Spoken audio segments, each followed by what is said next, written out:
Et bienvenue dans la Gazette numéro 2 d'Ostéobio. Aujourd'hui, nous allons vous présenter Sam, qui est une vedette de l'école. Donc, je m'appelle Sam, je suis enseignant à Ostéobio depuis 6 ans et instructeur fédéral de karaté ceinture noire depuis 12 ans. Quels sont les liens qui peuvent exister entre la pratique des arts martiaux et celle de l'ostéopathie?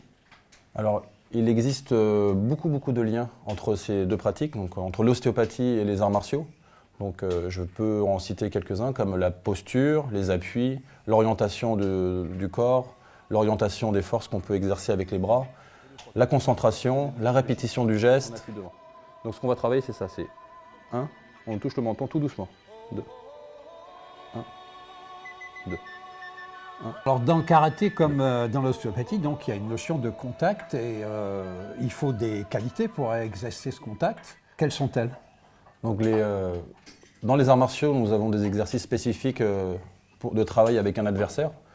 Et en ostéopathie, nous avons un patient. Donc toujours une notion de contact et d'appui et de poussée, comme dans les arts martiaux où on a un impact. Et dans l'ostéopathie, on a une poussée pour exercer une force sur une articulation et comme ça manipuler et obtenir un traitement efficace. D'accord. Ce qui veut dire qu'en fait, pour pouvoir pratiquer une bonne manipulation de l'ostéopathie, il faut d'abord connaître un petit peu la pratique des arts martiaux? C'est pas quelque chose de nécessaire, mais c'est surtout une qualité de travail, parce que dans les arts martiaux, on apprend à se positionner par rapport à un adversaire qui va se positionner d'une façon différente dans une certaine situation. En ostéopathie, on aura des patients différents avec des pathologies différentes, donc il faudra aussi se positionner par rapport à une articulation. Quelqu'un qui aura mal au cou parce qu'il est comme ça ou qu'il est comme ça, ce sera un positionnement différent. Donc à ce positionnement-là, nous aurons une attitude corporelle différente pour positionner ses mains, orienter ses appuis et ses forces pour manipuler. Sans danger. Donc je vais sortir avec mon pied gauche ici. En tant que je sors avec mon pied gauche, je regarde ma main. Il lâche toujours pas, et là je lui saisis le poignet. Et là, avec même un seul doigt, on peut l'emmener au sol. Ok. Il suffit d'être sur le tendon du triceps, qui fait bonne partie du tiers distal du bras, face postérieure, et de faire une contrainte dessus. D'accord? Si le coude est plié, je pourrais. Est-ce qu'il y a aussi des notions de force et de vitesse, de qualité du mouvement qu'on peut développer à travers la pratique du karaté, par exemple? Voilà. Comme dans l'ostéopathie, on a des manipulations à haute vélocité et basse amplitude. Dans les arts martiaux, il n'y a pas vraiment de notion d'amplitude réduite, mais plutôt une grande amplitude avec une explosivité et une vitesse très augmentée. Pour bien manipuler, il faut savoir maîtriser son corps, sa posture, ses appuis et la vitesse de ses mouvements. Exactement ça, oui. Donc, dans le karaté, on privilégie vraiment la vitesse. Mais pour avoir une bonne vitesse, il faut des bons appuis. Pour avoir des bons appuis, il faut une qualité physique nécessaire pour pouvoir exécuter ces gestes avec efficacité. Coup de pied circulaire, visage. Est-ce qu'il y a une relation aussi entre les qualités mentales nécessaires à la pratique du karaté et celles nécessaires à l'ostéopathie? C'est assez similaire dans les deux cas, dans les arts martiaux et en ostéopathie, c'est qu'il faut avoir une concentration assez élevée pour pouvoir exécuter un geste proprement. Donc pour avoir cette concentration, il faut répéter le geste et aussi l'exécuter dans différentes conditions, comme dans les arts martiaux, ça va être dans un combat libre ou dans un combat où on va imposer juste un geste. Et en ostéopathie, pour par exemple apprendre à faire une manipulation du membre inférieur, donc il faudra répéter sur plusieurs personnes, plusieurs fois, sur quelques années, pour pouvoir avoir un geste assez efficace. Donc essayez de ne pas faire ça. D'accord? Vous y allez tout doucement, vous mettez les mains en garde. 1, 2, 3, 4. Boum. Allez, à vous.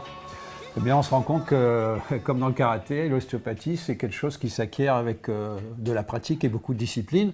Et vous avez beaucoup d'élèves ici à Ostéobio? J'ai 7 élèves d'ostéobio qui s'entraînent dans mon club. Est-ce qu'on va intégrer la pratique des arts martiaux dans l'enseignement, puisque vous êtes aussi enseignant? Ça pourrait être une bonne idée de s'entraîner dans les arts martiaux, quelque chose de ludique en plus qui va resserrer aussi les liens entre différentes promotions et aussi acquérir une certaine condition physique.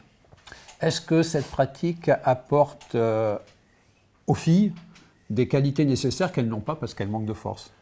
que ce soit les filles ou les garçons peu sportifs, ils vont apprendre surtout à se placer par rapport aux appuis. Et s'ils ont des bons appuis, ils n'auront pas besoin tellement de force. Mais il faut des bons appuis et beaucoup de répétitions pour pouvoir s'améliorer aussi bien dans les arts martiaux qu'en ostéopathie. Il n'y a pas besoin d'être bodybuildé pour pouvoir manipuler. Voilà. Donc, on peut conclure en disant que l'ostéopathie, comme les arts martiaux, est ouvert aux filles comme aux garçons. Voilà, à tout public. Merci Sam. Merci Louis.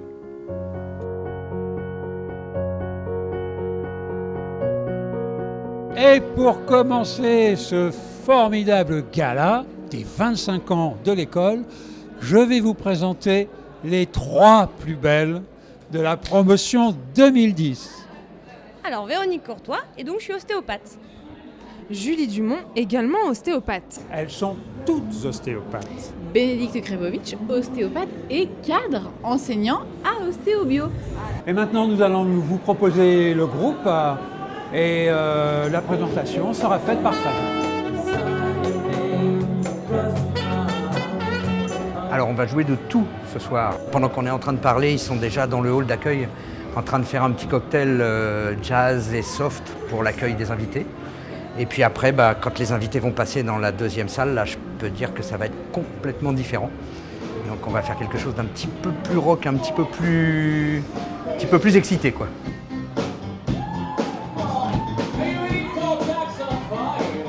La spécialité du groupe, c'est vraiment un orchestre de variété, dans le sens, pas dans le sens où on l'entendait il y a quelques années avec le groupe de Baluch, mais l'orchestre de variété, c'est-à-dire qui fait de tout. Donc ça va des années 80 à aujourd'hui, en passant par tout ce qui est Daft Punk, du rock, des choses comme ça. Donc c'est aussi bien pour les jeunes que pour les moins jeunes, pour toute génération confondue, et pour faire la fête, surtout pour faire la fête.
Et après les belles femmes que nous avons découvertes tout à l'heure, nous voilà avec les 3 jeunes mâles dont on a parlé.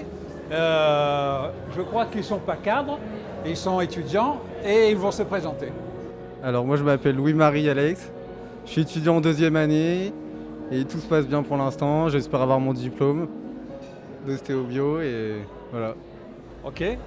Moi c'est Arnaud Clément, en 2e aussi année avec Louis-Marie et de même je vais me donner à fond pour avoir mon diplôme, pas de souci. Voilà, moi c'est Romain Lamoureux, en 2e année aussi. Je crois que tout a été dit, on est très content d'être ici ce soir aussi. Eh bien nous 4 réunis, moi je ne sais plus en quelle année et puis eux en 2e année, on va vous présenter maintenant le discours de David. Je voudrais dire que cette soirée me rend particulièrement heureux parce que quelque part ça fait 25 ans qu'on l'attend. C'est aussi une soirée où finalement tous les meilleurs sont présents, comme on dit. Et puis c'est une soirée qui pour l'instant se déroule à merveille. J'en profite d'ailleurs, tant que j'ai le micro, pour tout de suite, sans oublier, remercier vivement Anne Brianti, notre super organisatrice, qui s'est occupée de l'organisation de la soirée et qui a fait un travail formidable. Je crois qu'on peut tout de suite la remercier, la féliciter et l'applaudir. Merci à Anne.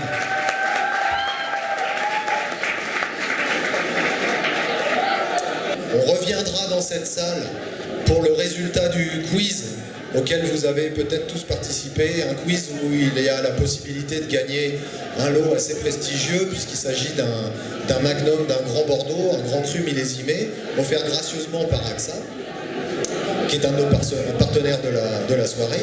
Je voudrais en profiter dès maintenant pour remercier les partenaires qui nous ont aidés à financer cette soirée.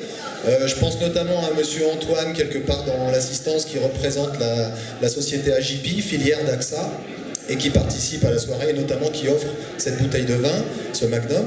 Je remercie aussi les magasins Carrefour, et notamment celui de Villabé, qui nous ont aidés, qui ont contribué à cette soirée, les magasins Castorama et celui notamment de Villa Coublet, les fabricants de tables TKM, monsieur Bérard devait venir ce soir mais il n'a pas pu venir.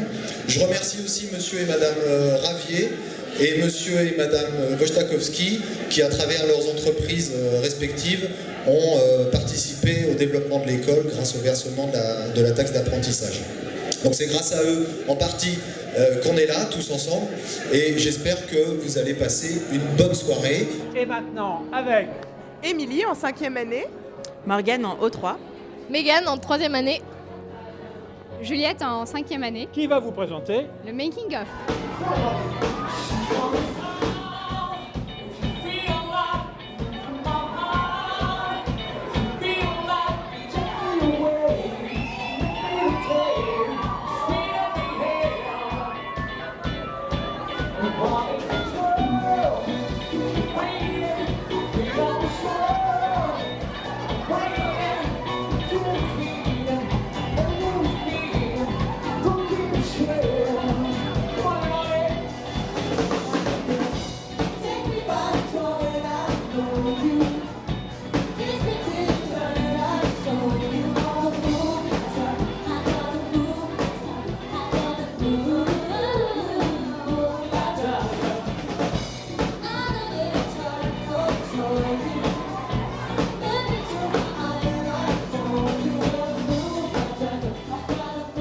Et maintenant, nous allons finir la soirée avec les plus belles et surtout le plus beau.